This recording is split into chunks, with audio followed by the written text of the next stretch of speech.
Hello and welcome back to Topper Brains. I hope you guys are doing well. और examinations का time है तो I hope कि आप लोगों का रिविजन्स बहुत अच्छे से हो रहा होगा। तो फिलहाल मैं मेटल्स एंड नॉन मेटल्स का एक्सरसाइज का क्वेश्चंस एंड आंसर्स अभी डिस्कस करूँगा। और अगर आप लोगों को पूरा फुल चैप्टर अगर देखना है तो पूरा चैप्टर आप लोगों को प्लेलिस्ट में मिलेगा और मैं डिस्क्रिप्शन बॉक्स में भी मैं उसका लिंक प्रोवाइड कर देता हूँ। तो चलिए देर ना करते हुए हम लोग चैप्टर का क्वेश्चन आंसर्स को सॉल्व करते हैं और समझते भी हैं। सो क्वेश्चन नंबर 5 है, some properties are listed in the following table distinguish between metals and non metals on the basis of these properties. तो ये प्रॉपर्टीज़ के अकॉर्डिंग अपीयरेंस कैसा है, हार्डनेस कैसा है, इन सब के अकॉर्डिंग मेटल्स और नॉन मेटल्स को डिस्टिंग्विश करना है। तो मेटल्स नॉन मेटल्स मैंने कॉलम यहाँ पे है दिया है। और अपीयरेंस क्या होता है मेटल्स का, वो लस्चरस होता है। नॉन मेटल्स का नॉन लस्चरस होता है। Means lustrous means shiny. Hardness ये हार्ड होता है, ये सॉफ्ट होता है। मेलेबिलिटी में ये मेलेबल है, ये नॉट मेलेबल है, नॉन मेलेबल। डक्टिलिटी में ये डक्टाइल है, ये नॉन डक्टाइल है। मेलेबल मतलब can be beaten up into sheets, मतलब उसको पीटा जा सकता है, उसको शीट्स में बदला जा सकता है। और डक्टाइल मीन्स उसको वायर में कन्वर्ट किया जा सकता है खींच करके।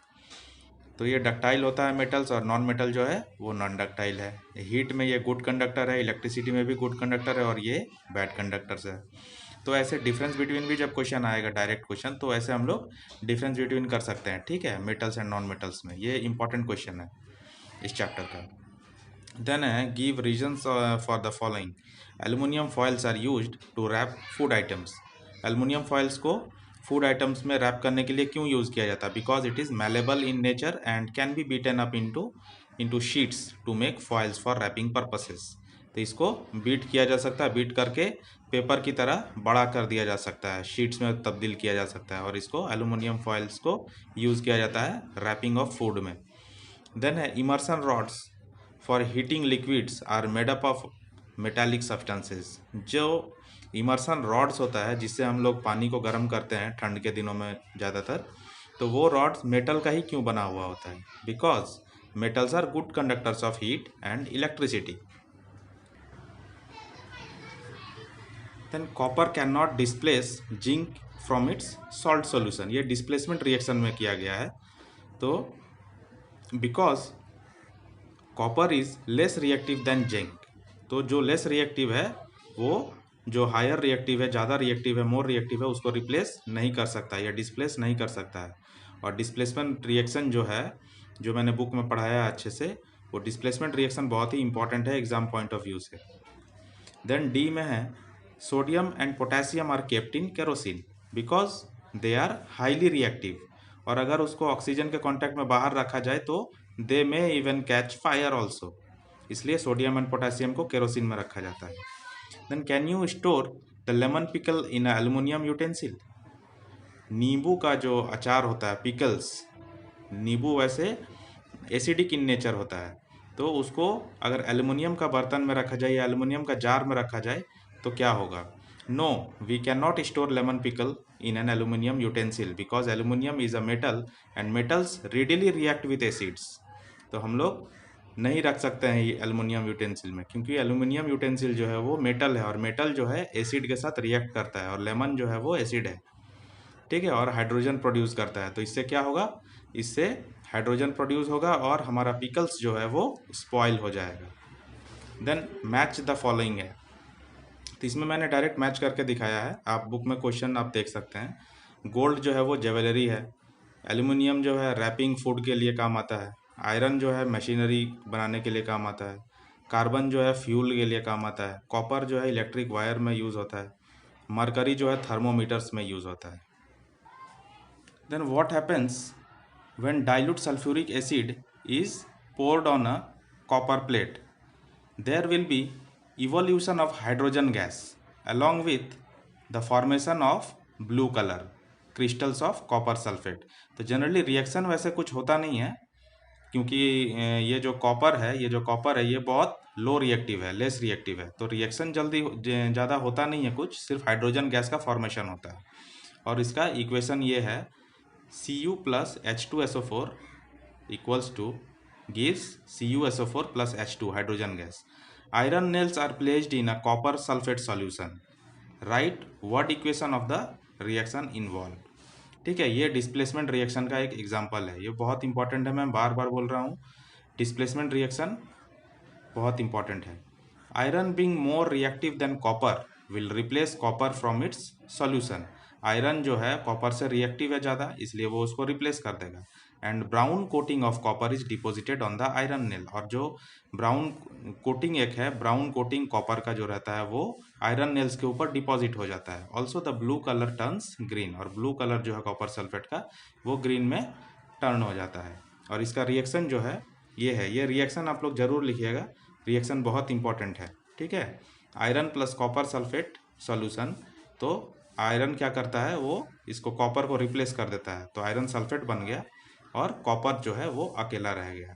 तो इसको ऐसे लिखेंगे, Fe जो इसका सिंबल है Fe plus CuSO4 gives FeSO4 plus Cu। तो ये रिएक्शन जब आप लोग एग्जाम में लिखेंगे तो इसका बहुत अच्छा इंप्रेशन पड़ता है।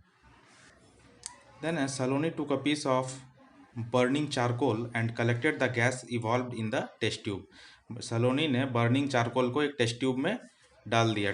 चारकोल से जो गैस निकल रहा था वो गैस को कलेक्ट करने के लिए वो टेस्ट ट्यूब में डाल दिया गैस को।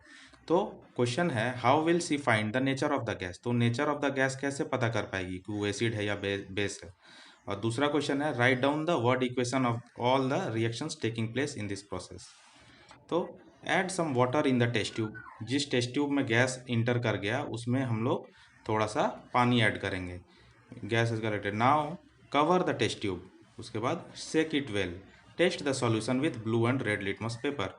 ब्लू देन क्या होता है, हम लोग उसको जब सॉल्यूशन बन जाएगा हिला देंगे, उसको शेक कर देंगे, तो उसमें ब्लू और रेड लिटमस पेपर से टेस्ट करेंगे बारी बारी से। तो blue litmus paper turns red. Blue litmus paper क्या होगा, इसमें रेड हो जाएगा, मतलब एसिड बन जाएगा। अगर रेड लिटमस पेपर ब्लू हो जाता तो बेस बनता है।